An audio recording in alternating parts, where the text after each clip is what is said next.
Tole akkam jirtu fayyaa keessanii nagaa galata waaqayyo jiraan qaama nuti nagaadha miti jira kanoon dhiifama jalqaba irratti hunduma dursee kan isin jechuu barbaadu dhiifama gaammaa waan badeef inclusiveness fi global trendin gaafii guddaa ishee TV'dhaaf dhiyaachaa turteedha.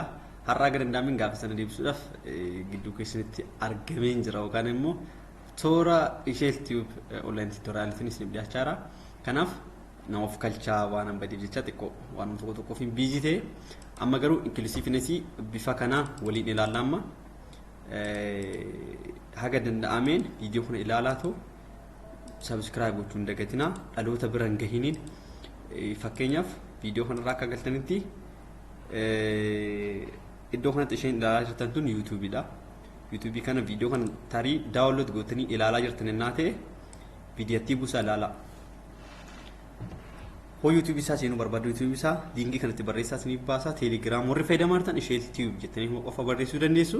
Toora Chrome ilaaltan immoo https://t.me/sheltube gaafa jettan isinii baasuu danda'a.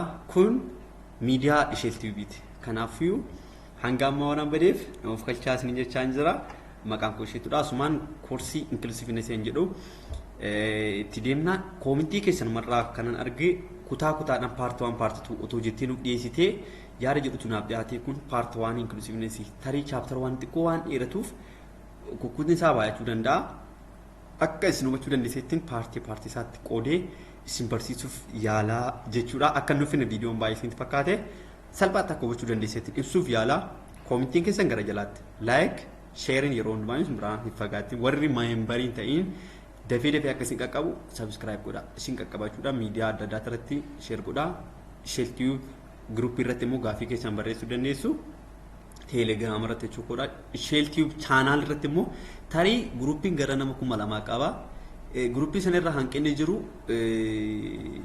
channel join godha. Kitaabonni adda addaa channel gubbaa nootiin garagaraa nootiin babbareedan kitaaba dabalataa achirratti gadhiisna waan ta'eef ishee TV irratti namoonni gaafii keessan salphaatti deebisuu danda'an achirra jiru waan ta'eef achirratti gadhiisuun dagatina yaada keessan tole. Kanaaf ishee TV channel irraa waan hundumaa argachuu dandeessu. Viidiyoon asii kun qaxxitaa yookaan directly eessa dhaqa ishee TV channel Telegram irra dhaqa. Achirraa immoo group attachment group discussion waan qabu isa wajjin wal achirraa argachuu dandeessu jechuudha. Ishee TV group fi ishee TV channel irratti jechuudha. Walumaa galatti inclusiveness jechuun immoo maal jechuudha? Salphumatti inclusiveness jechuun hammachuu include gochuu jechuudha. Hiikaan isaa iyyuu. Kanaaf koorsiin kun immoo maalidhaa fi namoota giruuppii adda addaa irraa exclude ta'an yookaan immoo jireenya hawaasa irraa ta'uu danda'a wantoota adda addaa irraa exclude kanneen ta'an maal godhaa include gochuu yookaan immoo ofitti dabaluu exclude kan ta'e maal gochuu include gochuu jechuudha. Kanaaf konseptii kana kan hubachuu dandeessan jalqabumarratti iyyuu maaltu jira jechuudha. Exclude wanti ta'e jira wanti alatti ba'ee jira. Kanaafuu isa alatti ba'e immoo maal gochuudha? Include gochuu jechuudha yookaan immoo hammachuu yookaan ofitti fudhachuu jechuudha.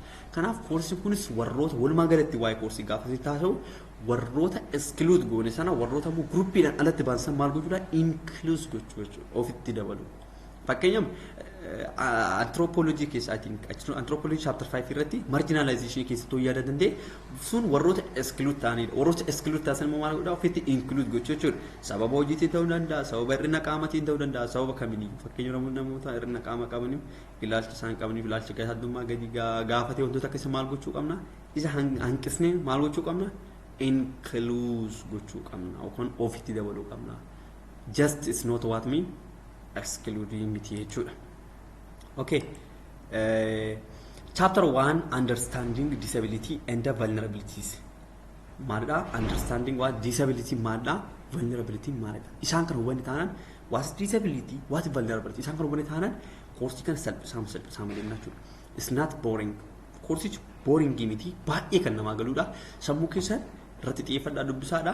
Asirraa tarii sirriitti kan fokas irratti gochuu qabu irratti fokas gochaa jira. Hoosni galuu baate paartii kan otoo irra deebitee hojjettan jalatti koomitii irratti na barreessa yookaan ishee TV group irratti na barreessuu dandeessu. Kanaaf understanding what disabilities and vulnerability. Vulnerability maalidha? Disability maalidha? Isaan kan maalidha? Hubachuudha inni jalqaba. Chapter 1 waamuu kanaasaa definition of basic terms. What impairment jechuun maal jechuudha? Disability jechuun maal jechuudha? Handicap jechuun maal jechuudha? Salphumatti impairment jechuun hir'ina waan tokkoo kan qabu jechuudha. For example, impairment refers to what? Any loss yookaan qaama keenya irraa wanti hir'isu wayii. Any loss or abnormality of what? Physiological, psychological or anatomical structure or function. Impairment jechuun maal jechuudha? Sirriitti nu hubadhaa. Impairment jechuun any loss yookaan hir'ina kamiyyuu haa ta'u hir'ina maali? Abnormality normal ta'uu dhabu. Fakkeenyaaf nama karaarra of manaasaa deemu tokko waan tokko sira akka nama maraataa ta'e action adda addaa agarsiisu abnormality of physiological jechuun hir'ina qaama physically kan mul'atu isa kan qabu ta'uu danda'a. Psychological jechuun hubannaa sammuu kan psychological isaanii gaafii adda addaa yookaan immoo rakkina adda kan qaban ta'uu danda'a. Anatomical structure qaama isaanii keessa isaanii ta'uu danda'a. Anatomical structure or what? Functional yookaan immoo hojii isaaniitti hir'ina qaban. Kun hundumaayuu kan qabu maal jennaan? Impairment jennaan jechuudha. What? Loss. Okay. It is what? Absence of or significant difference in what? Person's body structure or what? Function or mental functioning. Kanaaf garaagarummaan isaan gidduu jira jechuudha. It is what? An absence of or significant difference inni guddaa maalidha? In what? Persons namoota gidduutti. Body structure or what? Function or mental functioning. Example, loss of limbs or loss of vision. Namoonni ilaalcha yookaan immoo ija isaaniitti sirriitti ilaaluu hin dandeenye. Maal qabu? Loss of vision yookaan hubachuu yookaan ilaalcha wayii ittiin qabne maal loss of vision. Isaan kanneen kana sirriitti ilaalla paartii itti aanu irratti. Disability immoo maalidha? Loss kan jenneen maal jenneen physiologically, psychologically, anatomically jennee waan sana haasofneera sadii jalqaba irratti. Asirratti immoo maalidha? Disability maalidha? Any restriction or lack or resulting from an impairment. Disability maalidha? Any restriction hanqina wayii hanqabu jechuudha. Restriction sababa wayiitiif waa hojjechuu dadhabne. Laala. Restriction or lack resulting from what? An impairment. Kuni bu'aa isaati jechuudha. Sababaa fi bu'aa jechuudha. Akkasitti nama hubadha. Sababaa fi bu'aa kana keessatti maalidha? Any restriction or lack or what? Resulting from an impairment of ability to perform what? An activity in the manner or within the range considered normal for a human being. Difficulty walking or reading. Namni tokko hoo dubbisuu dadhabe inni maalidha? Disability jedhama. Sababni dubbisuu dhabuu isaa maali? Loss of vision yookaan immoo ilaaluu dadhabuu isaati. Ilaaluu dadhabuu isaa maal jedhama? Impairment jedhama. Be careful. What is impairment? What is disability? Addaan baafadhaa ilaalaa jechuudha. Disability maalidha? Due to what? Or lack of what? Impairment dhufa jechuudha disability. Namni tokko disability gaafa jennu maal tura? There is what? Impairment. Loss of something jechuudha. Disability jechuun due to something he cannot do or function something. So before that what has happened? There is what? Impairment jechuudha. Kanaaf sirriitti hubachuu qabdan. Disability is what? Due to impairment. Okay. Handicap jechuun immoo maal jechuudha? Refers to what? Disadvantage for an individual that limits or prevents the fulfillment of role that is normal. Handicap refers to disadvantage for individuals that limits or prevents the fulfillment of role that is normal. Wantoota sana fulfillment yookaan immoo waan san xumuruu akka hin dandeenye maal kan ta'u disadvantage jechuudha yookaan immoo fakkeenya asirra kan ilaalu. It is a physical or attitudinal constraint that is what imposed upon a person regardless of whether that person has disability. Fakkeenyaaf lack of wheelchair, ramp or eyeglasses. Handicap kan jennuun namni tokko impairment qabaa jennu. Sadaniyyuu sitti himu there is impairment, there is disability and handicap. Nama impairment qabu tokko fakkeenyaaf nama iji isaa sirriitti hin agarre isin yaa fudhadhu. Nama iji isaa sirriitti hin agarre nama sababa iji isaa sirriitti hin agarre disability inni qabu maalidha? Dubbisuu hin danda'u jenna. Nama dubbisuu hin dandeenye kana yookaan immoo fakkeenya barataa mooraa keessa jiru osoo fudhate barataan kun barataa kaa wajjin dubbisee hubachuu akka hin dandeenye sababa maalii qaba? Disability qaba. Disability maalidha? Vision of loss of vision qaba. Then barataan kuni barataa kaa wajjin wal qixxaatee barachuu akka hin danda'u mootummaan access gochuufii danda'a. Kanaafiyyuu maal kennuufi qaba ture? Eyeglassii kennuufi qaba ture. Eyeglassii dhabuun barataa gumaan jedhama handicap yookaan immoo yookaan sababa waan tokkootti waan tokko dhabuu jechuudha. refer to a disadvantage for what an individual that limits or prevents the fulfillment of role that is normal.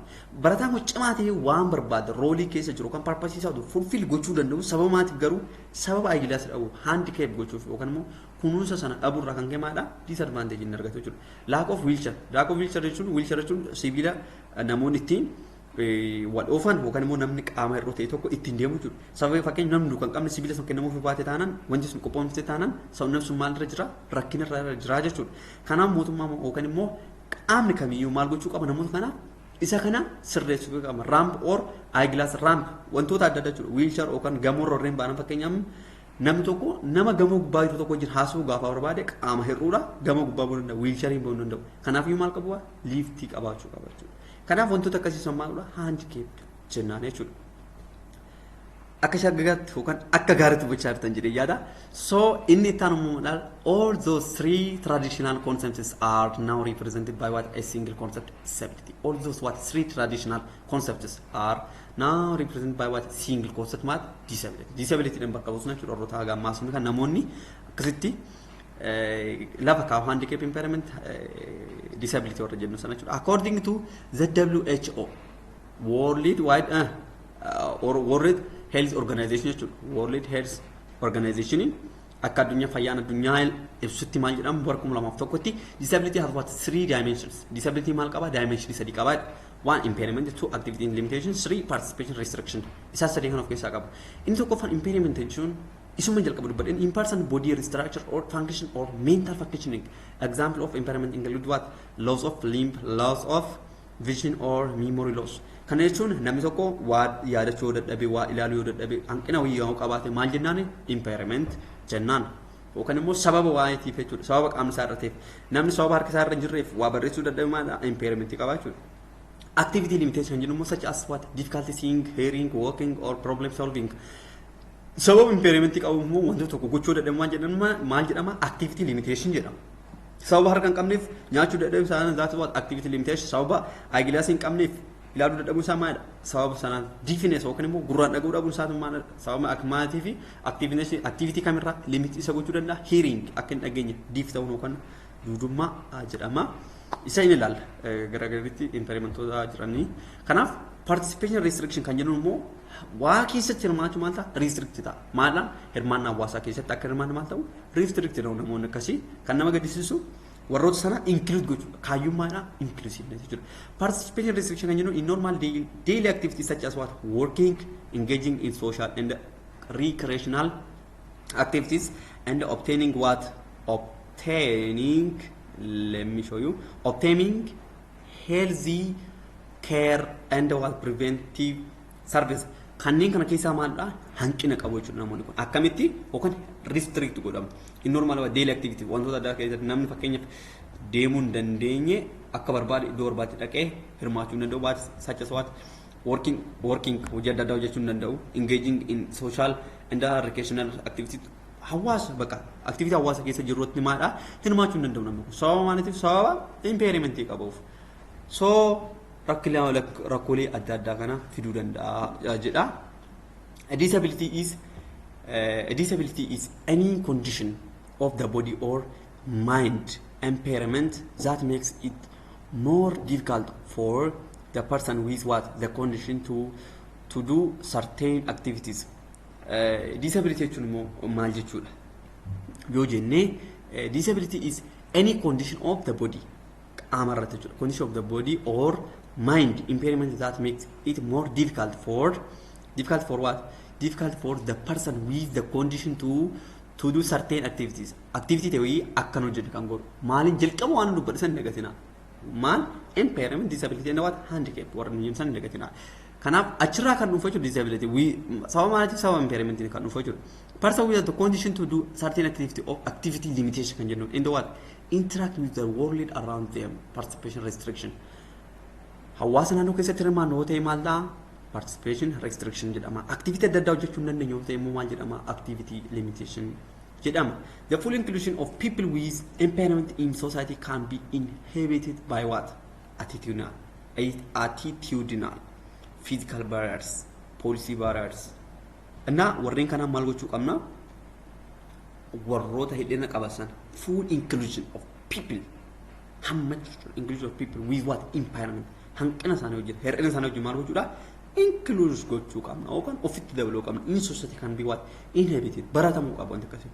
Maadhaan attitudinally ilaalcha isaanii societal barriers such as what? Stigma.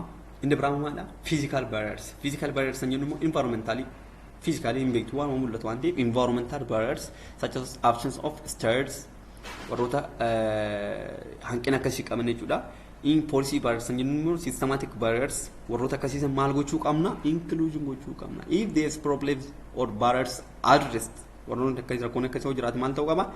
Impairment may not lead to disability. Warroota akkasii kan warroota hanqina qaban attitudinal isaanii gaafa understand ta'an physically jiru rakkoolee jiran gaafa solve goone maal jiraachuu hin dagatu namoonni suni if these problems or barriers addressed impairment may not lead to what? Disability. Impairment hanqinni qaama sun maalitti geessuu hin danda'u? Disability gochuu hin danda'u. Disabilities come due to what? Due to impairment waan ta'eef jechuudha. Disability hin jiraatu jechuudha. Maal goone warroota hir'ina qaban sana yoo kunuunsine yoo ofitti dhiyeessine akka obboleessaa akka obboleettiitti treat gaafa goone jechuudha. Use person first language. Use person first language. Kana jechuun immoo maal jechuudha? We have to be very sensitive to words we use in regard to disability. Fakkeenyaaf namootaaf jecha eeggachuu qabna. Namoota amma qaama hir'uu ta'e fakkeenyaaf jechoota common sense namoota sammuu namaa tuqan jechoota akkasii eeggachuuf jechuudha walumaa galatti. Sensitive to words we use in regard to disability. Rakkataa fi namoota harka qallee jechuun garaagarummaa qaba. Ekeleen rakkataadha gaafattii fi ekeleen harka qalleedha gaafattu garaagarummaa qaba. That what? Use person first language kan jennu jechuudha. Use a child with disability, not a disabled child. What?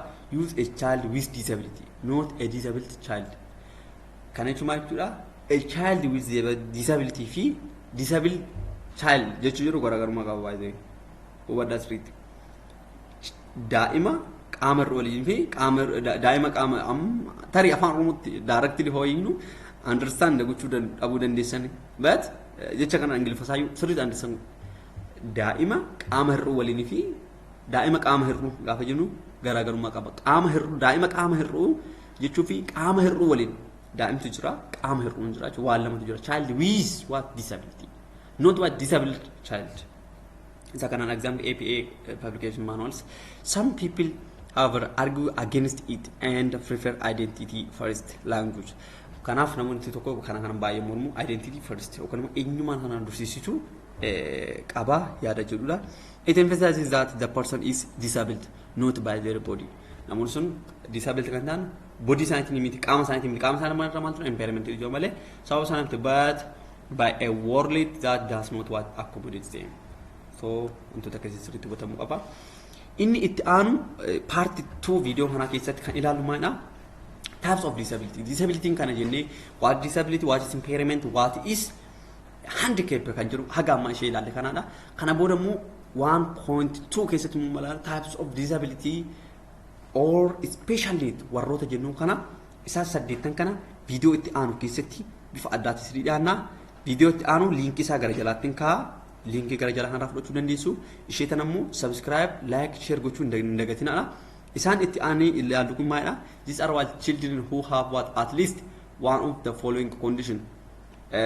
Fakkeenyaaf daa'imman amma paartii duraa kana keessatti dubbanne kanaadha. Maal qabu? Visual impairment, hearing impairment, intellectual difference, physical disability, emotional and behavioral disorder, learning disability, communication disorder, people with vulnerability. Kana hundumayyuu eessatti ilaalla? Viidiyoo paartii 2 keessatti ilaalla. Kanaaf sirriitti barachuu barbaade filannoo keessan eenyu haa ta'u isheetti haa ta'u. Kanaaf hadaraa kana isin jiru viidiyoo kana namoota biraan gahaadha. Barumsi keenya har'aa kan xumurama. Baay'ee paartii 2 dhaan gahaa yeroo gaarii